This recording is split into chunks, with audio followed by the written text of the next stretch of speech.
بسم الله الرحمن الرحيم. السلام عليكم ورحمة الله وبركاته. دكتور عبد الرحمن معلم عبد الله دكتور بهديو يا دمان مرت شرفك منصب يا مقام والبعض كفردسان كسودو هذا أركان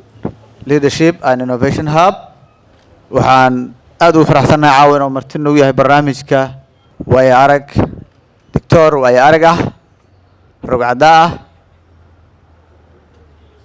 wax badan xogowaal u ah barnaamijka sida ka muuqata magaciisu waa ay arag waxa la filaa alaaba waa qof markii la arko muuqaalkiisa ka turjumaya way aragnimo laga dheehan karo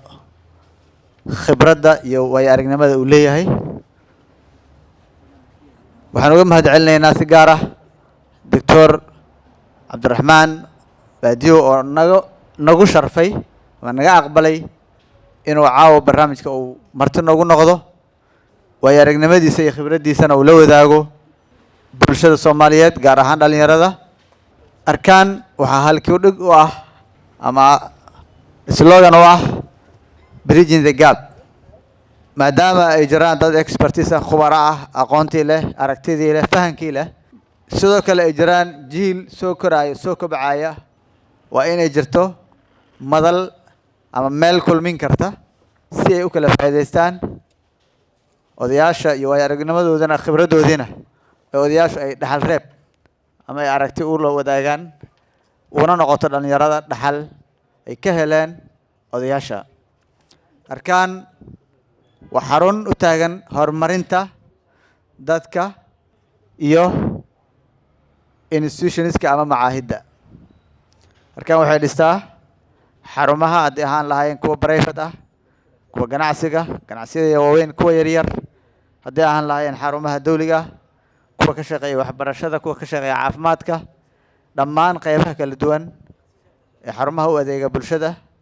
bixiya adeegyada kala duwan arkaan waxay u diyaarisay adeegyo lagu tayeynayo lagu horumarinayo laguna casriyeynayo si lamida arkaan waxay diyaarisay hal abuuro lagu horumarinayo dadka shaqaalaha shirkadaha iyo guud ahaan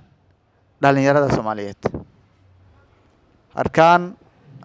si gaar ah waa madal dhalinyaro waa madal loo aasaasay in lagu dhiso laguna horumariyo wacyiga bulshada guud ahaan gaar ahaan wacyiga iyo garaadka dhalinyarada Soomaaliyeed si joogto waxaan u qabanaa taxanayaal uu ka mid yahay taxanaha waaya arag sidoo kale uu ka mid yahay taxanaha hogaamiyaha ama looga hadlo inta badan hogaaminta saad aragtaan taxanaha waaya arag waa mid si joogto ah loo qabto horna dabcan qaarkiin aad uga soo qayb gasheen waqti badan yaan idinka qaadanin waxaan mar labaad iyo mar saddexaad ku soo dhaweynaynaa barnaamijka waaya arag iyo rugcadaaga weyn caawa martida nagu ah Dr. Cabdiraxmaan Mucallim Cabdullaahi Baadiyo Dr. soo dhawow sharaf inoo tahay inaad caawa aad marti noogu tahay barnaamijku aad nala joogto waan kaaga mahadcelinaynaa sida aad waqtigaada aad dareemayno inuu aad cariiri u yahay haddana aad maaragtay go'aansatay inaad la wadaagto bulshada iyo dhalinyarada Soomaaliyeed waxaa xusid mudan barnaamijka tirada ka soo qayb gashay waa laga yaabaa inay kooban tahay laakiin waxaa loo dhisan gareeyay in lala wadaago bulshada guud ahaan kana daawadaan journalistka kala duwan ee meediyaha lagu soo bandhigi doono ama lagu baahin doono barnaamijka asaga oo dhammaystiran aad u mahadsantihiin soo dhawaada